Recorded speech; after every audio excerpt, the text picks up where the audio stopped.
Because something happened at Wimbledon this year that nobody in tennis media planned for, nobody in the broadcast booth scripted, and nobody at the All England Club had a contingency plan ready for. A 20-year-old walked in from Quezon City, and by the time she left the grounds, the entire tournament had been rewritten around her. We need to talk about this because the story here is not just about one match or one draw. It is about a shift in the sport itself. And if you are not paying attention to what just happened on that grass, you are missing one of the biggest developments in tennis this decade. Let quote S start with the obvious question. How does a player who has not lifted a single Grand Slam trophy become the most talked about name at the entire championship? How does she outdraw the reigning world #1 on buzz alone? Because that is exactly what happened, and the answer tells you everything about where this sport is heading. While the top-ranked woman on the planet was sitting in press conferences, fielding questions about burnout, about pressure, about whether she could recover her rhythm after a brutal stretch following Roland Garros, another player entirely was walking into London carrying something the ranking system cannot measure. She was carrying a country's hope, and before she had struck a single competitive ball at this tournament, the atmosphere trailing her around those grounds was already unlike anything the club had prepared for. This is not hype for the sake of hype. This is not a manufactured storyline. This is what happens when a player becomes the face of a movement that an entire tennis-starved nation had been waiting decades to see. Picture the split screen. In one interview room, you have the top seed in the world, a proven champion, a woman who has already established herself as the best in the business. In the other room, you have a young player making history simply by walking in with a seed next to her name for the first time ever. If you had asked anyone with a basic understanding of sports media which room would generate more traffic, more shares, more conversation, the obvious answer would have been the champion, except it wasn't. The Challengers press conference lit up timelines in a way that had nothing to do with the ranking sheet and everything to do with story. And if there is one lesson modern sports fandom keeps teaching us, it's this. Popularity does not always follow the rankings. Sometimes it follows the narrative. And very few narratives in recent tennis memory have built this much momentum this fast. But here's the part that matters most. None of this happened overnight. If your first exposure to her name came from a viral clip or a trending hashtag, you might assume this was some sudden explosion out of nowhere. It wasn't. Anyone who had actually been paying attention for the last few years saw this coming. They remembered the junior success. They remembered the early breakthroughs on tour. They remembered the steady, patient climb that convinced people close to Philippine tennis that history was forming in real time. By the time Wimbledon arrived, the believers weren't trying to convince anyone of anything. The results were doing the talking. Just days before setting foot in London, she had already claimed the biggest grass court trophy of her career in Birmingham. And let's be honest about what winning on grass actually requires. That surface punishes hesitation. It rewards split-second reactions, flawless movement, and a stubborn kind of self-belief that most young players take years to develop if they ever develop it at all. She handled that entire week with a maturity well beyond her years, grinding through tough matches before walking away with the title. Rewind even further, and the picture gets more impressive, not less. At the Berlin Open, right before Birmingham, she announced herself as a legitimate threat by beating Elena Rybakina, one of the most dangerous servers and ball strikers in the entire women's game, in a run that only ended in the semifinals against Linda Noskova. Let's be clear about what that actually means. Beating a player like Rybakina on grass is not a lucky afternoon. That kind of result demands real tactical discipline, fearless shot selection, and the composure to stay locked in against someone capable of ending a point in a single swing. Those wins changed the entire conversation because they made her the first Filipino player in history to walk into a Grand Slam as a seeded competitor. That milestone stretches far beyond one individual career. Tennis has spent the better part of a century dominated by a handful of nations with deep development systems, generations of coaching infrastructure, and long lineages of champions passing knowledge down. The Philippines, despite a massive population and a genuinely passionate sporting culture, had simply never produced a player who reached this level. Now, almost overnight, that drought was over. Every practice session she completed on those grounds felt like another page added to her country's sporting history. Meanwhile, just a short walk across the grounds, the tournament's actual top seed was dealing with a completely different media cycle. She remained, without argument, one of the most dominant competitors in the sport. But her build-up to Wimbledon had almost nothing to do with forehands or serve speed and everything to do with headlines about mental fatigue following a difficult stretch after Roland Garros. Reporters weren't asking her about her backhand. They were asking about recovery, about resilience, about whether she could reclaim her rhythm while defending the top spot in the rankings. There is something almost poetic in that contrast. One player spent her press conference explaining recent struggles. The other spent hers talking about opportunity, about history, about the wave of support arriving from home. And this wasn't a brand new phenomenon either. Earlier in the season at the Australian Open, her press conferences and match highlights were already pulling in remarkably strong engagement online, despite her walking in without anywhere near the reputation of an established Grand Slam champion.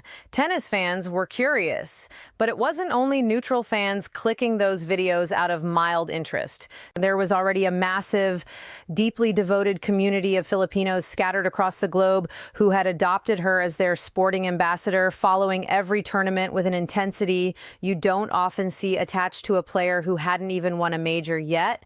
That passion became impossible to ignore once the tournament reached Melbourne. Crowds gathered around her outside court in numbers large enough to catch organizers off guard, so much so that the event itself later admitted in an unusually candid moment that scheduling her on a smaller court had badly underestimated public demand. Looking back now, that admission reads like an early warning sign that something much bigger than one talented young player was quietly taking shape. The excitement only intensified after the Birmingham title, when a simple message she shared afterward carried enormous emotional weight and resonated instantly with millions of Filipinos living both inside and outside the Philippines. Athletes don't always set out to become symbols. Sometimes it just happens to them. But she seemed completely at ease stepping into that role, and that is the piece that explains why the atmosphere trailing her felt fundamentally different from the usual buzz around a promising young talent. Fans weren't just showing up to celebrate wins on a scoreboard. They were showing up to celebrate representation, to see themselves reflected on one of the biggest stages the sport has to offer. Every match became an opportunity for people who had rarely seen their country featured prominently in elite tennis to wave flags, wear their colors, and believe that one of their own belonged in the same conversation as the sport's biggest names. As the tournament got underway, analysts increasingly floated the idea that this could be the event where she properly announced herself to the wider sporting world beyond diehard tennis fans. The draw itself seemed to be teasing something bigger, dangling the possibility of a blockbuster meeting down the road with a returning legend if both kept advancing. Suddenly, she found herself sharing headline space with one of the greatest players in the history of the sport before she had even played that deep into the draw. Now let's talk about what actually happened on court, because the numbers back up every bit of this attention. Her opening match against Mexico's Renata Zarazua was not close, a commanding 6-1, 6-2 victory. 82% of first serves landing, 22 winners against just 14 unforced errors, a +8 ratio that speaks to a player locked in from the very first point. She broke early in the second set, consolidated for a 2-love lead, and even when Zarazua managed to hold and briefly slow the bleeding, she reeled off 3 straight games to push the lead to 5-1 before calmly serving it out. That win didn't just get her into the second round. It made her the first Filipina in history to reach that stage at Wimbledon. And waiting for her in round 2 was a name that carries its own weight in this story, Maya Joint. These two have unfinished business dating back exactly 1 year to the 2025 Eastbourne final, a match that, by every account from people who were actually there, ranks among the best of that entire grass court season. That final was where she became the first Filipina ever to reach a WTA Tour Championship match. The demand to watch it caught everyone off guard. The walkways were packed, lines stretched across the grounds. Even broadcasters who had covered the sport for decades admitted afterward they had rarely seen that kind of grassroots support for a player who hadn't yet broken through on the Grand Slam stage. The match lived up to the hype and then some, because she actually held championship points in that final. She was that close to lifting her first WTA trophy. And in one of the most gut-wrenching sequences you will see in tennis, Maya Joint clawed back from the brink and escaped with the title, winning a marathon third-set tiebreak by the barest of margins after saving 4 separate championship points. That is the kind of result that doesn't just end a match, it leaves a mark.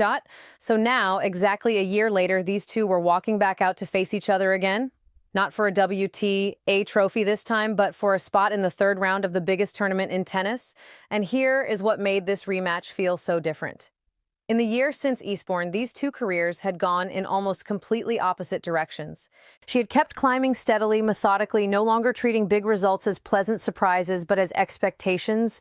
She genuinely believed she could meet Filipino communities scattered across Britain, Australia, North America, and dozens of other countries found themselves rallying behind a player who had come to represent something much bigger than individual ambition. Every one of her matches turned into an opportunity to celebrate national pride, and that kind of atmosphere isn't something a tournament can manufacture or fake, and it isn't something they could ignore either. Think about how dramatically the sports landscape has shifted in the digital age. 20 years ago, a talented young player from Southeast Asia would have depended almost entirely on traditional television deals to build any kind of international following. Her rise unfolded in a completely different world. Every spectacular rally, every emotional post-match interview, every glimpse behind the curtain of her training could circulate across the planet within minutes. Fans who had never set foot inside a professional tennis venue could still feel plugged into every step of her journey in real time, celebrating the same victories together online despite living thousands of miles apart. That journey certainly wasn't a straight line upward. Earlier in the year at the Australian Open, she grabbed the first set in commanding fashion before ultimately falling in the opening round.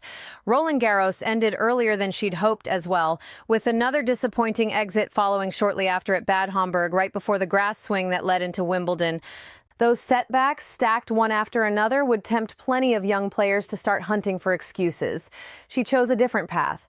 She owned the disappointment publicly, accepted responsibility for the performances that fell short, and immediately turned her attention toward the next opportunity. That mindset paid off almost instantly. Only days after speaking candidly about the frustration of that Bad Homburg exit, she showed up in Birmingham looking refreshed instead of rattled.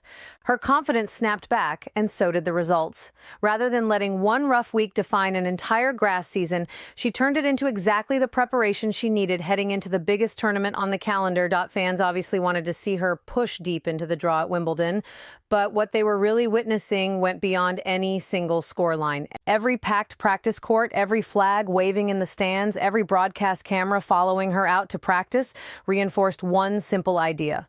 Tennis was finally welcoming in an audience it had never properly reached before.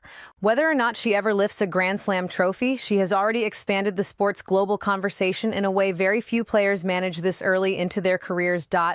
And now, here we are, with her and Maya Joint walking back out onto the grass together. Not in a quiet regional final this time, but under the bright lights of Wimbledon itself, in front of a crowd split between fierce Filipino support and a hungry Australian underdog story of its own.